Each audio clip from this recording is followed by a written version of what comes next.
हर हर महादेव। दोस्तों, इंसान छोटे बच्चे के रूप में जन्म लेता है। उसके बाद जवानी का सफर तय करके बुढ़ापे तक पहुंचता है। बुढ़ापे में कई कष्टों का सामना मनुष्य को करना पड़ता है।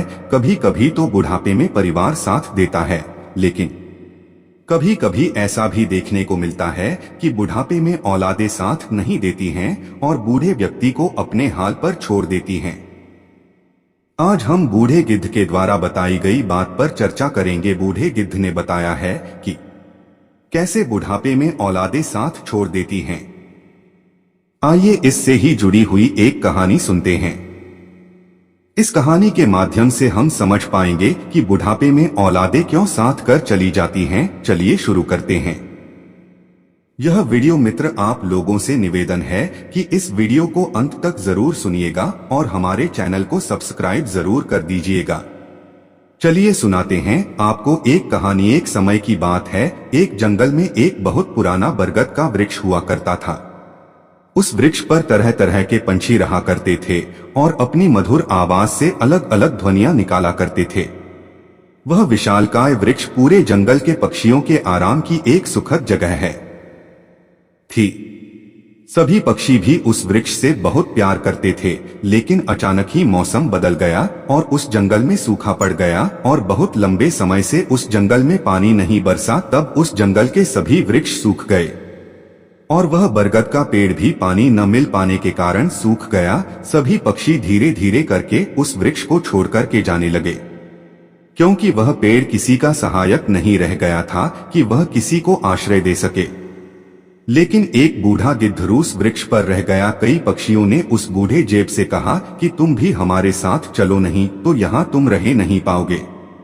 लेकिन उस बूढ़े गिद्ध नहीं जाने से मना कर दिया। उस बूढ़े गिद्ध का मानना था कि मेरा तो जन्म इस पेड़ पर ही हुआ है और इस वृक्ष पर ही मैं खेल कूद कर जवान हुआ और आज मैं इसी पेड़ पर रहते हुए बूढ़ा भी हो गया हूँ। मुझे अपने जीवन के सारे सुख इसी वृक्ष पर मिले हैं। आज इस बूढ़े वृक्ष पर विपत्ति आई है, तो इस विपत्ति में इस पेड़ को छोड़कर मैं कैसे जा सकता हूँ। मैं इस वृक्ष को छोड़कर कभी नहीं जाऊंगा। बड़े दुर्भाग्यपूर्ण होते हैं ऐसे व्यक्ति जो अपने माँ बाप को बुढ़ापे में छोड़कर या परेशानी में छोड़कर के चले जाते हैं और अपना जीवन आनंद से व्यतीत करते हैं। ऐसी संतान के होने न होने से क्या फायदा जो बुढ़ापे में अपने माँ बाप की सेवा न कर सके, उन्हें कोई सुख न दे सके। याद करो अपना वह बचपन, जब तुम बीमार हो जाते थे तो क्या तुम्हारी माँ बाप भी तुम्हें छोड़कर दूसरी जगह चले गए थे। याद करो वह दिन जब तुम परेशानी में रहते थे, रोते थे, तो माँ बाप भी तुम्हारे साथ रोते थे, वह परेशानी में खड़े रहते थे। याद करो वह दिन जब तुम कभी संकट में पड़े तो क्या तुम्हारी माँ बाप तुमको छोड़कर चले गए थे। क्या कभी तुम्हारी माँ बाप ने कोई ऐसी चीज अकेले ही चुराकर खाई हो जिसे तुम बहुत पसंद करते हो। आज वही माँ बाप बूढ़े हो गए हैं, तुम्हारे किसी काम के नहीं रह गए हैं, ऐसा तुम्हें लगता है और तुम यही सोच करके उनसे घृणा करते हो। तुम्हारे लिए उन्होंने इतना किया, तो क्या तुम आज उनके लिए इतना नहीं कर सकते हो कि तुम उनके बुढ़ापे का सहारा बन जाओ। उस बूढ़े गिद्ध ने उस वृक्ष को न छोड़कर जाने का मन बना लिया था। पेड़ इतना ज्यादा सूख गया कि वह सूखकर अंदर से खोखला हो चुका था।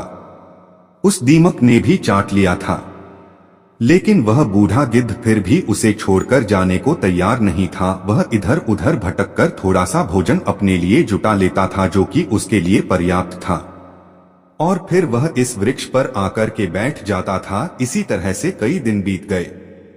सभी पक्षी यह सोचने लगे कि वह बूढ़ा गिद्ध वहां उस पेड़ पर रहेगा तो वह कैसे जी पाएगा।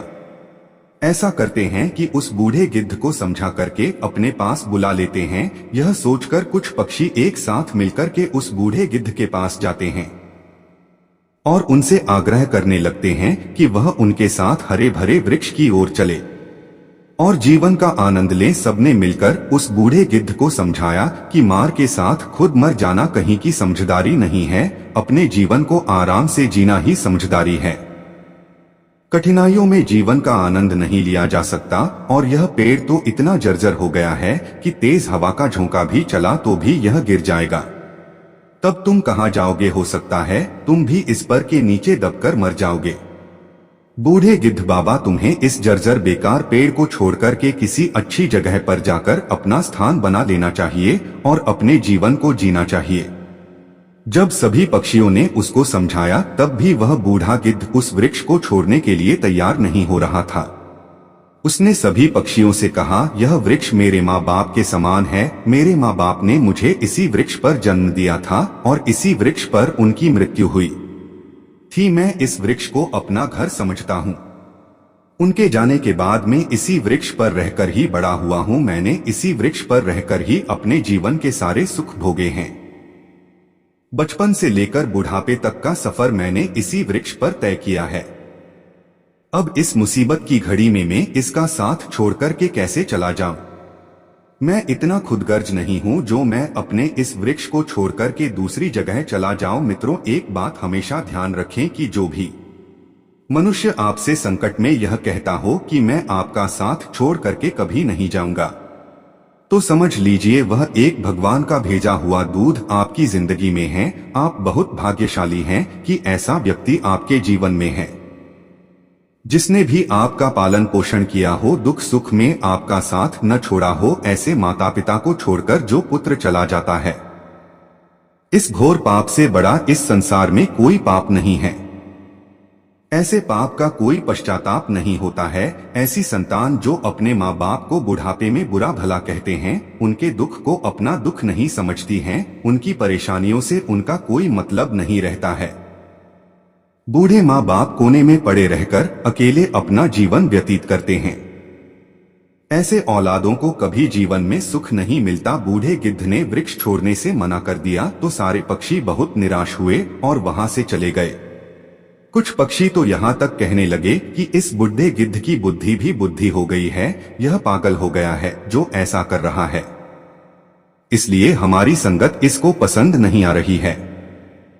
इसके बाद सभी पक्षियों ने सोचा कि क्यों न हम इंद्र देवता के पास चले और उनको सारी बात बताएं। वे सभी पक्षी इंद्र के पास पहुंच गए और इंद्र देवता से सभी ने पूरी कहानी बताई। उन्होंने कहा कि हम जिस जंगल में रहते हैं, उस जंगल में वर्षों से पानी नहीं बरसा है, इस कारण सभी पेड़ पौधे सूख गए हैं। लेकिन सबसे बड़े दुख की बात तो यह है कि हम जिस बरगद के पेड़ पर रहते थे वह इतना ज्यादा सूख गया कि हम वहां नहीं रह सके और वहां से भाग गए और दूसरी जगह शरण ले ली। लेकिन एक बूढ़ा गिद्ध इस पेड़ पर रहता था। उसने उस पेड़ को डोट कभी नहीं छोड़ा और वह आज भी उस पेड़ पर रहता है। वह वृक्ष इतना खोखला हो चुका है कि वह कभी भी गिर सकता था और हम लोगों ने बहुत समझाया कि गिद्ध बाबा तुमको यहाँ से चलना चाहिए, लेकिन वह गिद्ध नहीं माना है, उस वृक्ष को छोड़ने के लिए तैयार नहीं है। बूढ़े गिद्ध का मानना है कि वह मरते दम तक पेड़ का साथ नहीं छोड़ेगा, इसीलिए हम सब पक्षी आपके पास आए हैं। इंद्र देवता, आप तो परम ज्ञानी है, आप स्वयं उस बूढ़े गिद्ध के पांच चलिए, उस समझाइए, हो सकता है उस बूढ़े गिद्ध को थोड़ी बुद्धि आ जाए। यह सुनकर के इंद्र देवता उन सभी पक्षियों के साथ उस बूढ़े गिद्ध के पास गए और उनको समझाने लगे कि गिद्ध बाबा साहेब, तुम्हें इस पेड़ को छोड़कर चले जाना चाहिए। यह इतना जर्जर हो गया है कि एक दिन यह गिर जाएगा और नष्ट हो जाएगा। हो सकता है इस वृक्ष के गिरने के साथ ही आप भी गिर जाओ और तुम्हारी मृत्यु हो जाए, इसलिए तुम्हें यह वृक्ष तुरंत छोड़ करके चले जाना चाहिए। इंद्र की बात सुनकर के बूढ़ा गिद्ध बोला कि है इंद्र देवता, जब मेरा जन्म हुआ था तब मेरे माता पिता इसी जगह रहते थे, यही मेरा जन्म हुआ था। उसके बाद मेरे माता पिता की यही मृत्यु हुई और वह मुझे छोड़कर चले गए। मैं इसी जगह पला बड़ा और मैंने अपना पूरा जीवन यही व्यतीत किया है। जब मैं असहाय था तब मुझे इसी वृक्ष ने अपनी शरण भी और मुझे पाल पोस कर बड़ा किया। मैंने इसी पर आकर अपने जीवन को जिया है। मेरा पूरा जीवन इसी वृक्ष की छाव में बीता है। आज यह पेड़ बूढ़ा हो चुका है और इस पेड़ पर विपत्ति भी आ गई है। तो मैं इसे कैसे छोड़कर चला जाऊं। अक्सर लोग ऐसे ही करते हैं, विपत्ति आने पर लोग ऐसे ही साथ छोड़कर के चले जाते हैं।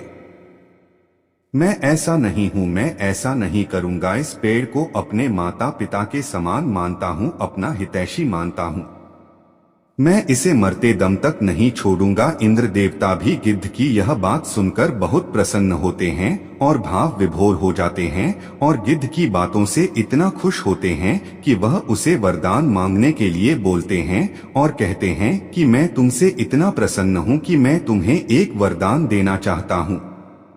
तब गिद्ध कहता है कि है इंद्र देवता, आप मुझे वरदान देना चाहते ही हैं, तो आप मुझे वरदान न देखें, इस बरगद को वरदान दीजिए कि यह हमेशा के लिए हरा भरा हो जाए, इसकी आयु और अधिक हो जाए और यह कभी सूखकर मुरझाए नहीं। मैं तो बूढ़ा हो चुका हूँ, अब मेरे आगे ज्यादा जीवन नहीं है, लेकिन अगर यह पेड़ हमेशा जीवित रहेगा तो इसकी छाव में हजारों पक्षी जीवित रहेंगे। जिद की बात सुनकर के इंद्र ने इस वृक्ष को फिर से हरा भरा बना दिया और वसा करवा दी। वर्षा होने के बाद सारे वृक्ष फिर से हरे भरे हो गए और वह बरगद का वृक्ष भी हरा भरा हो गया और पूरे जंगल में हरियाली छा गई। जो जीव जंतु पशु पक्षी जंगल को छोड़कर के चले गए थे वह फिर से वापस आ गए और इस जंगल में फिर से रहने लगे। सारे पक्षी इस वट वृक्ष पर फिर से आकर के रहने लगे और सबने उस बूढ़े गिद्ध को भर भर के धन्यवाद किया। सब उसकी बहुत सेवा करने लगे।